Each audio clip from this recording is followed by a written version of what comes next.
ओम नमो भगवते वासुदेवाय नमः। हर हर महादेव। दोस्तों, आप सभी का स्वागत है मेरे YouTube चैनल लोकप्रिय कथाएं में। जो साधक एकादशी व्रत का पालन करके उपवास रखता है उसे एकादशी व्रत की कथा भी अवश्य सुननी चाहिए, जिससे श्री हरि की विशेष कृपा प्राप्त होती है। एकादशी का व्रत करने से मनुष्य को परम सुख की अनुभूति होती है और वह यमराज द्वारा दी जाने वाली यातनाओं से बच जाता है। आज हम माघ मास के शुक्ल पक्ष में आने वाली जया एकादशी व्रत कथा का श्रवण करेंगे। विष्णु पुराण के अनुसार इस व्रत को करने वाले मनुष्य को कभी भी भूत पिशाच की योनि प्राप्त नहीं होती। कथा इस प्रकार है। एक बार युधिष्ठिर ने भगवान श्री कृष्ण से पूछा, भगवान कृपा करके आप यह बताइए कि माघ मास के शुक्ल पक्ष में कौन सी एकादशी होती है, उसकी विधि क्या है तथा उसमें किस देवता का पूजन किया जाता है। भगवान श्री कृष्ण मुस्कुराकर बोले, हे राजेंद्र, माघ मास के शुक्ल पक्ष में जो एकादशी होती है उसका नाम जया है। यह सभी पापों को हरने वाली है। यह तिथि पवित्र होने के साथ ही पापों का नाश करने वाली तथा मनुष्यों को उत्तम सुख और मोक्ष प्रदान करने वाली है।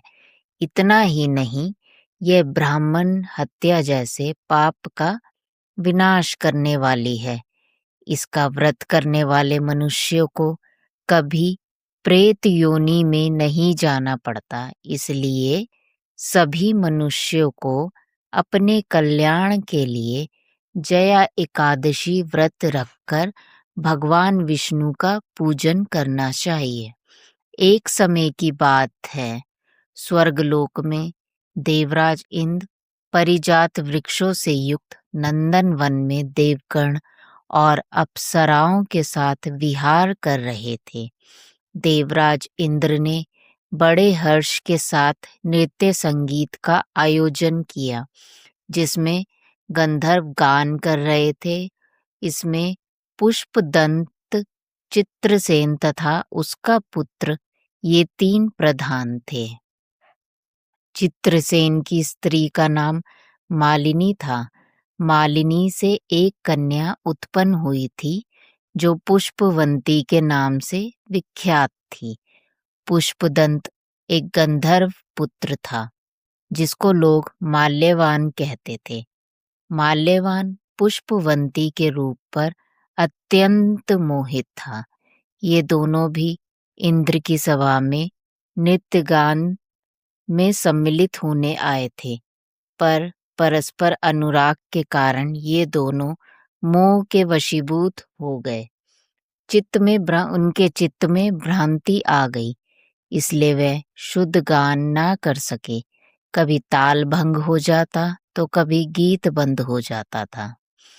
इंद्र इसे अपना अपमान समझकर कुपित हो गए।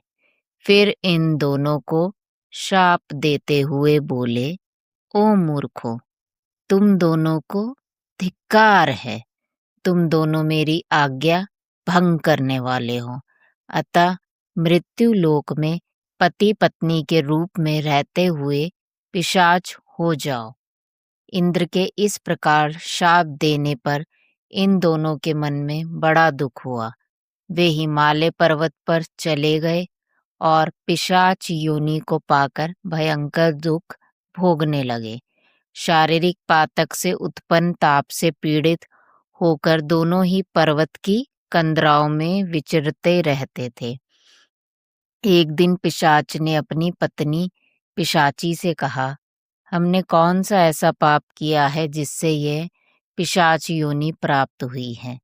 नरक का कष्ट अत्यंत भयंकर है तथा पिशाच योनि भी बहुत दुख देने वाली है, अतः पूर्ण प्रयत्न करके पाप से बचना चाहिए।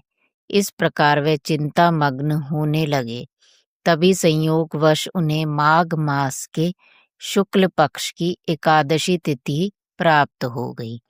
यह तिथि जया नाम से विख्यात है और सब तिथियों में उत्तम है। उस दिन उन दोनों ने सब प्रकार के आहार त्याग दिए, जल पान तक ग्रहण नहीं किया, किसी जीव की हिंसा नहीं की। निरंतर दुख से युक्त होकर वे एक पीपल के समीप बैठे रहे। सूर्यास्त हो चुका था। तब उनके प्राण हरने वाली भयंकर रात्रि की उपस्थिति हुई। उन्हें नींद भी नहीं आई। नींद न आने के कारण उन्होंने रात में भी जागरण किया। इस प्रकार उस पिशाच दंपति के द्वारा जया के उत्तम व्रत का पालन हो गया। उस व्रत के प्रभाव से तथा भगवान विष्णु की कृपा से उन दोनों को पिशाच योनि से मुक्ति मिल गई और वे पुष्पवंती और माल्यवान के अपने पूर्ण रूप में आ गए। वे दोनों मनोहर रूप को धारण करके स्वर्गलोक में चले गए। वहां देवराज इंद्र के सामने जाकर दोनों ने बड़ी प्रसन्नता के साथ उन्हें प्रणाम किया। उन्हें इस रूप में उपस्थित देखकर इंद्र को बड़ा विस्मय हुआ। उन्होंने पूछा, बताओ, किस पुण्य के प्रभाव से तुम दोनों का पिशाचत्व दूर हुआ है? माल्यवान बोला, स्वामिन, भगवान विष्णु की कृपा तथा जया नामक एकादशी के व्रत से हम पिशाच योनि से मुक्त हुए हैं। इंद्र ने कहा, जो लोग एकादशी के व्रत में तत्पर और भगवान विष्णु के शरणागत होते हैं, वे हमारे भी पूजनीय होते हैं। भगवान श्री कृष्ण कहते हैं, राजन, इस कारण एकादशी का व्रत करना चाहिए। जया एकादशी ब्रह्म हत्या का पाप भी दूर करने वाली है। जिसने जया एकादशी का व्रत किया है, उसने सब प्रकार के दान दे दिए और संपूर्ण यज्ञों का अनुष्ठान कर लिया।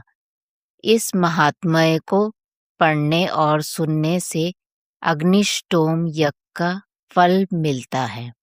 अगर आपको इस कथा का वीडियो पसंद आया हो तो वीडियो को लाइक कीजिएगा और चैनल को सब्सक्राइब कीजिएगा। धन्यवाद।